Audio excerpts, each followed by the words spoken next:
Hello friend, welcome to our YouTube channel Udaan the fly. और पिछली class में हम लोगों ने परसेंटेज चैप्टर पे डिस्कस किया था, तो आज भी उसी के संदर्भ में हम लोग आगे बढ़ेंगे। हम लोग क्वेश्चन नंबर 60 तक सॉल्व कर लिया था, अब क्वेश्चन नंबर 61 से हम लोग आज सॉल्व करेंगे। तो उससे पहले मैं आप लोगों को एक बार फिर से बताना चाहूँगा कि आप लोग मेरा टेलीग्राम चैनल ज़रूर ज्वाइन कर लीजिए। आप लोग टेलीग्राम चैनल में सर्च कर लें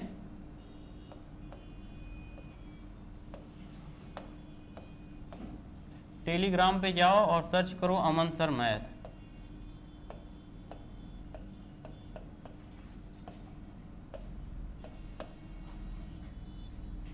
और इस चैनल को आप लोग ज्वाइन कर लें यहाँ से। इससे क्या होगा, आपको सभी वीडियो का सोल्यूशन का पीडीएफ और हाँ परसेंटेज शीट की पूरी पीडीएफ उस पर डली हुई है और सारे वीडियो को भी उस पर शेयर कर दिया जाता है, तो वहाँ से आप लोग आसानी से हर वीडियो को देख सकते हैं। तो चलिए हम लोग अपना क्वेश्चन देखते हैं। हमारा क्वेश्चन देखें क्या दिया गया है। इसी तरीके के क्वेश्चन को हम लोग सॉल्व कर रहे थे पिछली क्लास में, आज हम लोग इसको देखते हैं। यहाँ पे हमारा दे रखा है, किसी बेलन के आधार की त्रिज्या तथा ऊंचाई दोनों में 20% की वृद्धि कर दिया जाए तो उसके वक्र पृष्ठ के क्षेत्रफल पर क्या प्रभाव पड़ेगा। देखो यहाँ पे हमें वक्र पृष्ठ के क्षेत्रफल में क्या इफेक्ट होगा, ये चीज़ हमें बताना है। ठीक है, त्रिज्या और ऊंचाई दोनों में 20% की वृद्धि की गई है। ठीक है, त्रिज्या में भी और ऊंचाई में भी, और वक्र पृष्ठ के क्षेत्रफल की बात किया है। तो पहले हम देखें बेलन का वक्र पृष्ठ होता क्या है। बेलन का वक्र पृष्ठ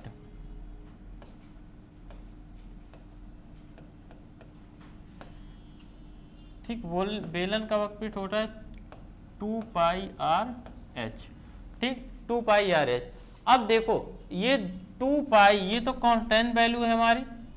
ठीक, ये फिक्स है, पाई का मान भी 22/7 फिक्स है और 2 भी हमारा फिक्स है।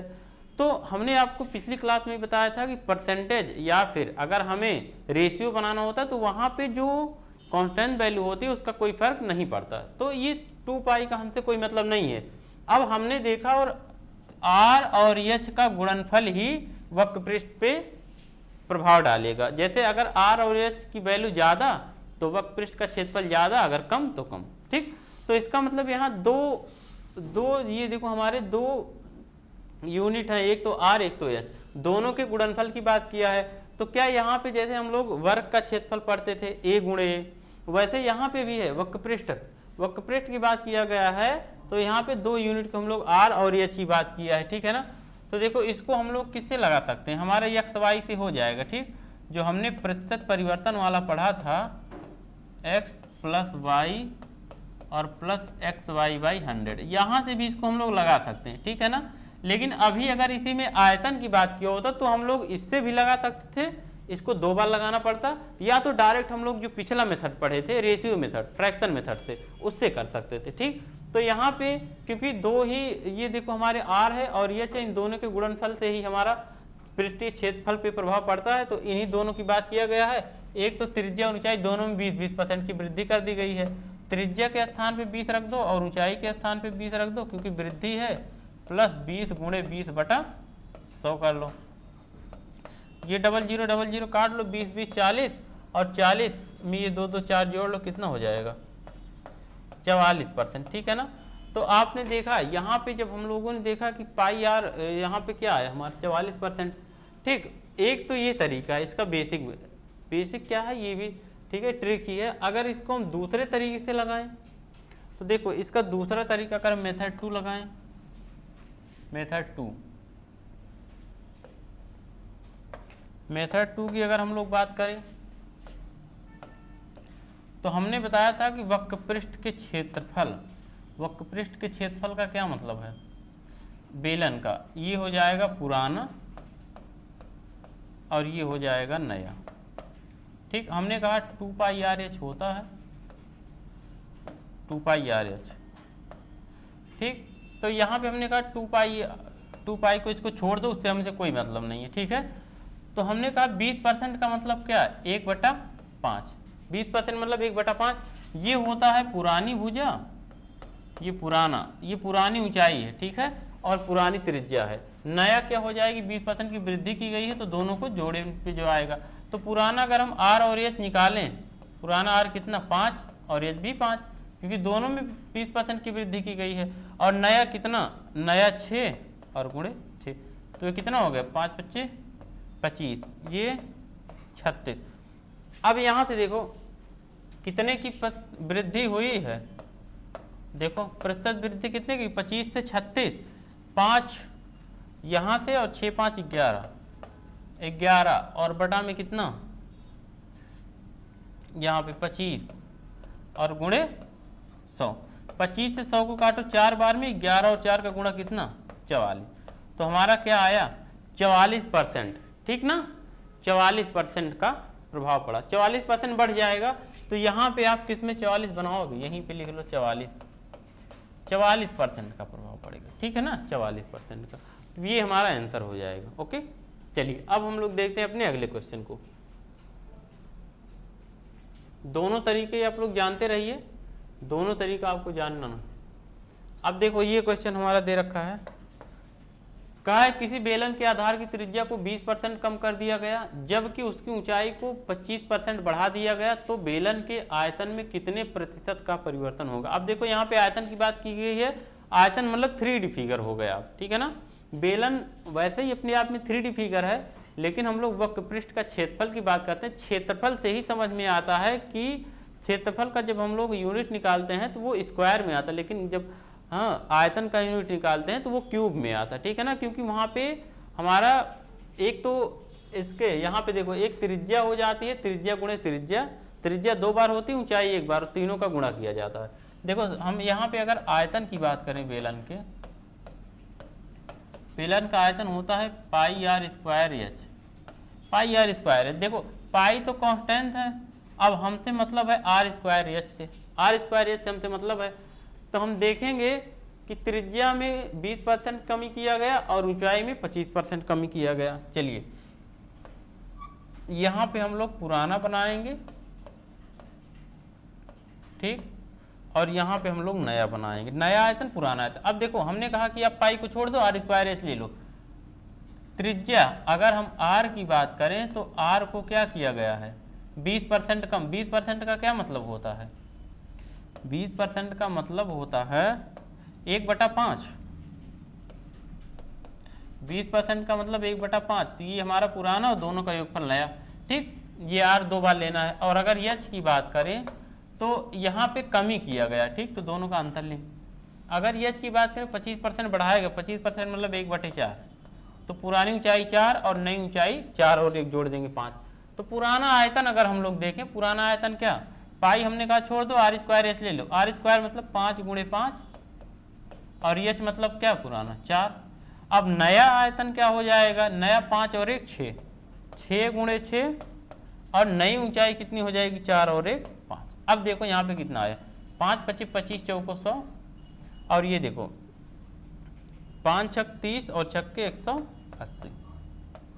अब देखो हम लोग देखें प्रतिशत वृद्धि या परिवर्तन कितने की हुआ, 100 से हुआ 180, तो कितना बढ़ा 80 बढ़ा, कितने में 100 में, गुणे 100 कर लो तो बराबर आपका क्या हो जाएगा 80%। कितने का परिवर्तन हुआ 80% का, ठीक है ना। अच्छा सॉरी यहाँ पे ये 5 था, देखो ये 5 था पुराना और यहाँ पे देखो गलत हो गया है, ये इतना 20% की कमी की बात किया गया था, ठीक ना।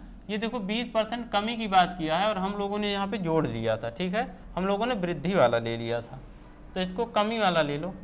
यहाँ से कमी की बात किया था ना, तो 5 में से 1 गया क्या 4 आएगा, ये दोनों 4 गुणे 4 होगा, ठीक, 4 गुणे 4, ठीक, 4 चौका 16 पंचे 80 हो जाएगा, ये 180 नहीं 80 आएगा, ठीक, ठीक है। देखो यहाँ पे कमी की बात किया गया था तो हमें कमी करना था, हमने गलती से हाँ प्लस कर लिया था, तो देखो 80 हो जाएगा। अब देखो 100 से 80 हो गया तो कम हुआ, कितना कम हुआ, कितना कम हुआ 20 कम हुआ, 20 कम हुआ ना, तो 20 कम हुआ।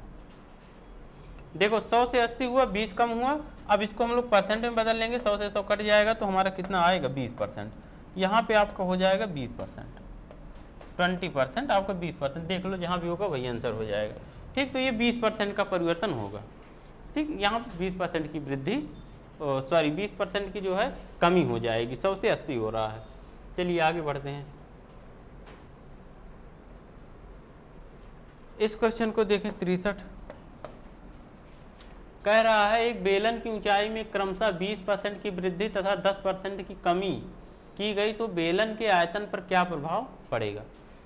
एक 20% की वृद्धि और दूसरी 10% की कमी। बेलन की ऊंचाई में क्रमशः इतनी वृद्धि और इतनी कमी, तो बेलन के आयतन पर क्या प्रभाव पड़ेगा।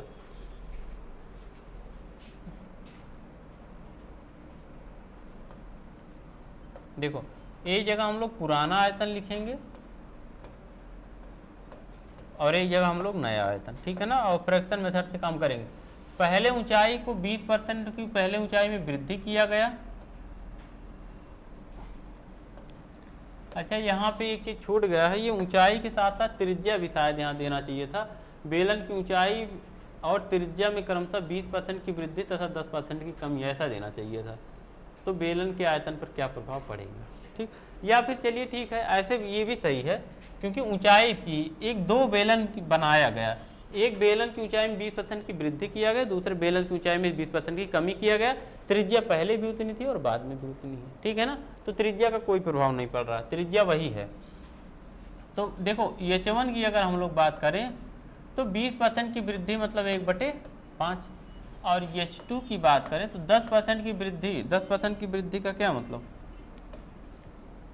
10% की वृद्धि मतलब 10% की कमी किया गया, ठीक। तो ये पुराना हो जाएगा, इसमें से घटाएंगे नया आ जाएगा, ये पुराना हो जाएगा, इसमें जोड़ेंगे नया आ जाएगा। तो पुराना आयतन देखो पाई आर स्क्वायर एच होता है, तो हमसे आर स्क्वायर से मतलब नहीं है, आर स्क्वायर से हमसे इसलिए मतलब नहीं है पाई आर स्क्वायर से, क्योंकि पाई का मान भी नियत है, यहाँ भी आर पहले जितना था उतना आर बाद में है, आर पे कोई कमी या वृद्धि नहीं किया गया है, तो हम लोग आर को भी छोड़ देंगे, सिर्फ यस से हमसे मतलब है। पहले एच हमारा था कितना, यहाँ पे 5, पहले 20% की वृद्धि की। अच्छा यहाँ पे ये क्वेश्चन जो है ना गलत हो जाएगा, यहाँ पे ऊंचाई और त्रिज्या में, यहाँ पे बना लो त्रिज्या में, ऊंचाई के साथ साथ यहाँ त्रिज्या जोड़ लें, नहीं तो सही नहीं हो रहा है क्वेश्चन। ऊंचाई और त्रिज्या में क्रमशः इतना और इतना काम किया गया, ठीक। तो देखो एक को ऊंचाई बना लो आप, एक को त्रिज्या बना लो, इसको आप आर बना लो, आर।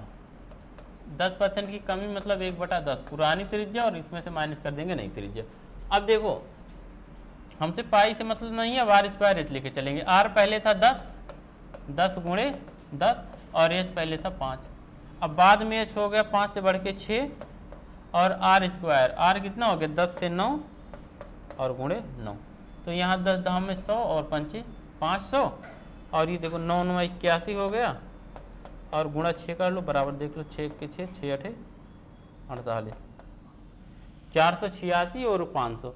तो कितने का अंतर आया दोनों में, प्रतिशत अगर हम देखें कमी हुआ है कितने का, 14 का, कितने में 500 में और गुणे 100। तो यहाँ से 00 00 काट लो, और 5 दूनी 10 और 5 8, ठीक है ना, क्योंकि यहाँ पे क्वेश्चन में थोड़ा सा मिस्टेक हो गया है, इसलिए इसमें भी आंसर हमारा, ठीक है, इम्बैलेंस हो गया, ठीक। तो कोई बात नहीं, ये हो जाएगा, ठीक।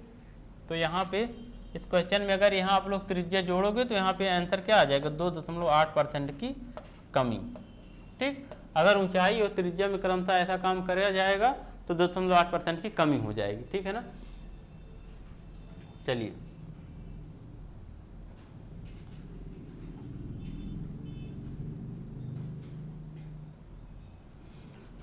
अगला देखो, एक बेलन की ऊंचाई में 20% की कमी की गई तो आधार की त्रिज्या में कितने प्रतिशत की वृद्धि कर दिया जाए ताकि क्षेत्रफल अप्रभावित रहे। तो देखो यहाँ पे अगर क्षेत्रफल अप्रभावित रहना है तो हमने कहा था यहाँ पे कौन सा सूत्र लगा देंगे आप, वही पुराना वाला, किसी चीज़ को बढ़ाया गया तो दूसरी चीज़ को कितना कम कर दिया है ताकि फाइनली कोई परिवर्तन ना हो। तो एक सूत्र हमने बताया था 100x/100 प्लस माइनस x, तो इससे हो जाएगा 100 x का मान कितना 20 की कमी और बटा 80। तो यहाँ से इसको सॉल्व कर लो, देखो क्या आएगा, 20 से काट लो 4 बार में और 400 को काट लो 25 बार में, तो फाइनली 25% का यहाँ पे परिवर्तन हो जाएगा। ठीक है, क्षेत्रफल पे कितना प्रभाव पड़ जाएगा? 25% का। ठीक, वृद्धि। चलो आसान था ये, अगला देखते हैं।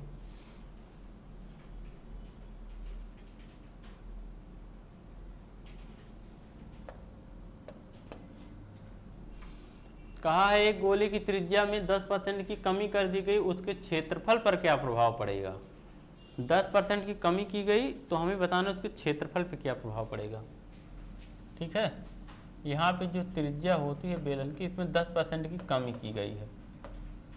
ठीक, अब देखो हमें क्षेत्रफल उसका बताना है, तो गोले का क्षेत्रफल क्या होता है?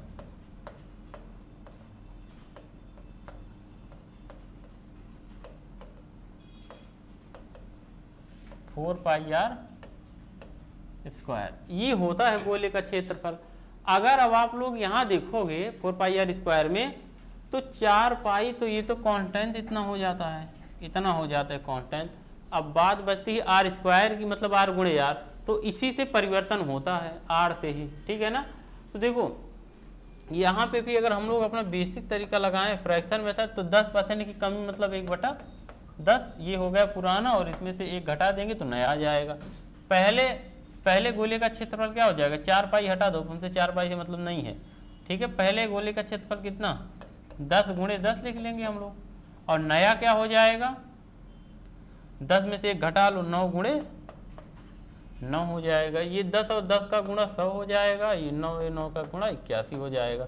तो देखो प्रतिशत कमी हुई कितने की? 19, कितने में? 100 में, और गुणे 100, तो यहाँ से हमारा क्या आ जाएगा? सीधे सीधे 19%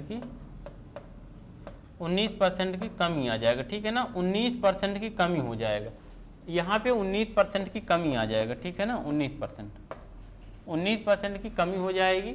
एक तो ये तरीका है, और एक इसको आप एक्स वाई से भी कर सकते हो, क्योंकि 2 की ही बात है आर स्क्वायर की। ठीक है ना, तो एक चक्कर में हो जाएगा एक्स वाई वाले से, एक्स प्लस वाई वाला लगा लो, देखो उससे कैसे आ जाएगा, उसको भी देख लेते हैं। अगर आप लोग लगाओ परिवर्तन की स्थिति में x प्लस वाई और प्लस एक्स वाई बाई 100, इसको लगाओगे तो क्या आ जाएगा? x का -10, और देखो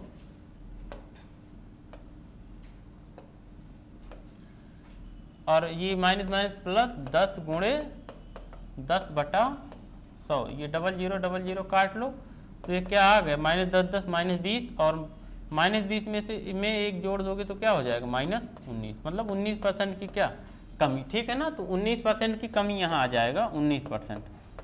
ठीक, इसमें सारा का सारा एक तरफ से उत्तर यहाँ का हाँ गलत हो गया है। ठीक है, शायद 1-2 क्वेश्चन के और गलत हो, बाकी सारे आगे सही हैं। चलिए आगे बढ़ते हैं हम लोग 65 नंबर पे। देखो एक गोला जिसकी त्रिज्या की लंबाई को यदि 10% बढ़ा दिया जाए, तो बताइए गोले के आयतन में कितने प्रतिशत की वृद्धि हो जाएगी। अब देखो गोले की त्रिज्या, सबसे पहले तो हमें गोले का आयतन सीखना पड़ेगा कि गोले का आयतन होता क्या है। तो अगर हम गोले के आयतन की बात करें, ठीक, गोले के आयतन की, तो ये होता है 4/3 पाई आर क्यूब। ठीक, अब यहाँ अगर आप लोग ध्यान से देखोगे तो 4/3 पाई ये होता है कांस्टेंट, ये होता है नियतांक, बचता है बात आर क्यूब की। उसी आर क्यूब के कारण ही जो परिवर्तन होगा वही प्रतिशत परिवर्तन हो जाएगा। ठीक, तो देखो हम लोग यहाँ पे लगा लेंगे।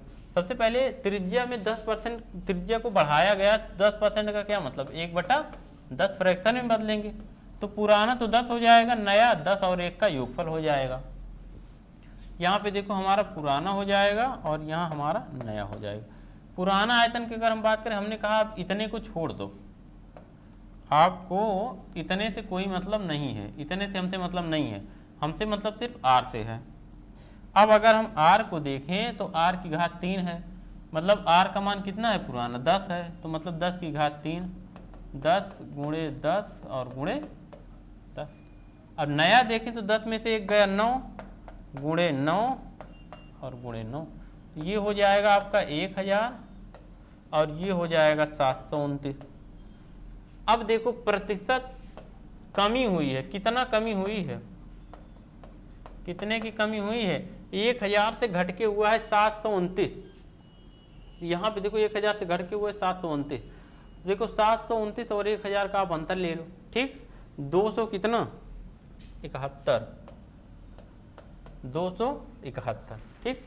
271 हो जाएगा और बटा 1000 और गुणे 100, बटा 1000 गुणे 100। ये 0000 काट दो, 10 का उसमें भाग दे दोगे तो क्या आ जाएगा 27.1%। इतना परसेंट 27.1%, ठीक। तो 27.1% कहीं पे भी हम लोग लिख लेंगे, 1%, इतना हो जाएगा आपका 27.1%, ठीक। यहाँ पे आंसर आ जाएगा 27.1%। अब इसके बाद जितने भी क्वेश्चन हैं लगभग सारे क्वेश्चन के आंसर सही हैं, ठीक है ना। यही 4-5 क्वेश्चन थे जिसके आंसर मिस्टेक हो गए थे, ठीक है, तो गलत हो गया था। बाकी सारे के सारे क्वेश्चन के जितने भी आंसर जो ऑप्शन में दिए हैं सब सही है, ठीक। तो अब हम लोग आते हैं अपने अगले क्वेश्चन पे। अब देखो तरीका चेंज हो गया है, अगला टाइप है। अगला टाइप क्या है, एक मजदूर के वेतन को 10% बढ़ा दिया गया, इसके बाद मजदूर के वेतन को पुनः 30% बढ़ा दिया गया, तो बताइए मजदूर के वेतन में कुल कितने % का परिवर्तन हुआ। तो यहाँ भी दो की घटक की बात किया गया है, एक बार 10 बढ़ाया गया, फिर दूसरी बात पुनः 30% बढ़ाया गया, तो फाइनली परिवर्तन पूछा है। एक तो आप XY वाले से कर सकते हो, प्रतिशत परिवर्तन से आप यहाँ सीधे सीधे कर सकते हो, x + y और प्लस XY/100। तो यहाँ से आप करोगे तो क्या आ जाएगा, 10 बढ़ाया गया पहले और फिर 30 बढ़ाया गया, फिर 10 गुणे 30/100। तो यहाँ से क्या आ जाएगा, ये देखो 00 काट लो, 30 10 40 और 40 3, एक तो ये आ जाएगा 43%, ठीक। एक तो ये तरीका है, 43 आ गया, ठीक है। एक इसका मेथड 2 देखो, मेथड 2 इसका सीखना है। क्यों, क्योंकि अगर यहाँ से 2%, यहाँ पे 2 बार % दिया गया, 2 बार बढ़ाया गया, अगर यही काम 3 बार बढ़ा दिया जाए, 4 बार बढ़ा दिया जाए, तो इसको हमें जितने, अगर ये 3 बार हो जाएगा इसको 2 बार लगाना पड़ेगा, 4 बार हो जाएगा इसको 3 बार लगाना पड़ेगा, थोड़ा सा टफ हो जाएगा। तो हम लोग पढ़ते हैं ताकि एक बार में आ जाए, हम लोग ऐसा कोई सूत्र बनाएं, चाहे ये जितनी बार बढ़ाया घटाया गया हो, सिर्फ एक बार में हमें आंसर लाना। तो इसके लिए देखो हम लोग क्या सूत्र बनाएंगे, लिखेंगे F = I, ठीक, और ब्रैकेट में 100 ± x1 और बटा 100 प्लस इंटू 100 ± x2/100, फिर इंटू ये ऐसे आगे बढ़ता रहेगा, ठीक है, 100 ± x3/100। जितना भी आएगा वैसे हम लोग सबका ऐसे करके गुणा करते चले जाएंगे, ठीक है ना। अब देखो यहाँ पे F क्या है, F मतलब हमारी फाइनल वैल्यू, जो हमें ज्ञात करना होगा। I मतलब इनिशियल वैल्यू, मतलब जो शुरुआती होता है, ठीक है ना, इनिशियल मतलब प्रारंभिक। F हमारा फाइनल वैल्यू, I हमारा इनिशियल वैल्यू हो गया, ठीक है। प्रारंभिक में जो दिया होगा उसको हम लोग I कहेंगे, और जो हमें फाइनली मिलेगा उसको हम लोग F कहेंगे, ठीक। और बाकी ये जो अगर कमी दिया होगा % की तो हम लोग माइनस लेंगे, अगर वृद्धि की बात किया होगा तो प्लस ले लेंगे, ठीक है ना। बस इतना ही सीखना है। अब इसी में जितनी बार दिया होगा इसी को उतना बार हम लोग आगे बढ़ाते चले जाएंगे। चलो अब इस पे हम लोग देखते हैं हमारा आंसर क्या आएगा। तो F बराबर इनिशियल वैल्यू को आप कुछ भी मान लो, इनिशियल वैल्यू को अगर हम लोग देखो हमेशा तुलना 100 से किया जाता है, तो इनिशियल वैल्यू को जहाँ पे कुछ इनिशियल वैल्यू का मान नहीं दिया होगा वहाँ पे हम लोग 100 मान के चलेंगे, फिर 100 से जितना ज़्यादा हमारा आंसर आ जाएगा उतने मान लेंगे हम लोग कि उतना % वृद्धि हो जा रही है, और 100 से जितना कम आंसर आएगा उतने % की कमी हो जा रही है। 100 लेने पे यही फायदा रहता है, तो हम लोग I का मान ले लेते हैं 100, ठीक। अपने आप से हमने I का मान 100 माना है, ठीक है। गुणे पहले देखो 10% बढ़ाया गया है तो यहाँ पे प्लस लेंगे, 100 + x/100, तो 100 धन 10/100, 110/100, 110/100 गुणे फिर क्या किया गया है 30% बढ़ाया गया है तो फिर प्लस लेंगे 100 धन 30/100, 130/100। अब इसको काट लो, देखो ये 100 से पूरा ये 100 कट गया, और यहाँ से ये 00 कट गए, और 13 और 11 का गुणा कितना 143, यह बराबर हमारा क्या आया 143। तो हमने देखो प्रारंभिक वैल्यू हमने 100 माना था, तो 143 हमारा आया फाइनली। तो 143 100 से कितना ज़्यादा है 43 ज़्यादा है। 143 से अगर हम लोग 100 घटा देंगे तो कितना ज़्यादा है 43 ज़्यादा, मतलब 43% की क्या वृद्धि, बात समझो 43% की फाइनली उसके वेतन में वृद्धि हो जाएगी। चलिए अब बढ़ते हैं हम लोग आगे। इस सूत्र को याद रखना, जब बराबर आई 100 प्लस माइनस x1/100, फिर इंटू 100 प्लस माइनस x2/100, फिर into x3 100 plus minus x, ठीक है 100 प्लस माइनस x3/100, ऐसे ही।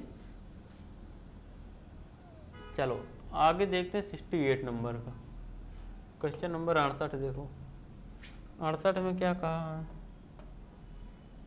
एक वस्तु के मूल्य को 20% कम कर दिया गया, इसके बाद वस्तु के मूल्य को क्रमशः 10% तथा 25% बढ़ा दिया गया, तो बताइए वस्तु के मूल्य में कुल कितने प्रतिशत की वृद्धि या कमी होगी। अब देखो यहाँ पे 3 बार में दिया है, तो हम लोग इसको एक बार में अभी जो सूत्र पढ़े थे F बराबर आई वाले से कर लेंगे।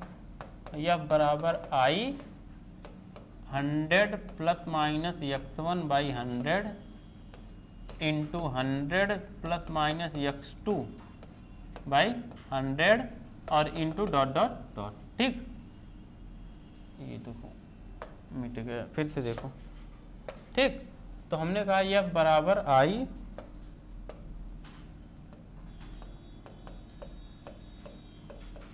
100 plus minus x1/100 into 100 plus minus x2/100, ठीक, इंटू डॉट डॉट डॉट, ठीक। अब देखो F आई का मान हमने कहा आप लोग 100 लेके ही चला करो, जब कुछ ना दिया हो हमें अपने आप से मानना तो हम लोग 100 माने, क्यों, क्योंकि यहाँ पे परसेंटेज बताना है कितने परसेंट की कमी या वृद्धि हो जाएगी। तो 100 से जितना ज़्यादा उतने परसेंट की वृद्धि, 100 से जितना कम उतने परसेंट की कमी।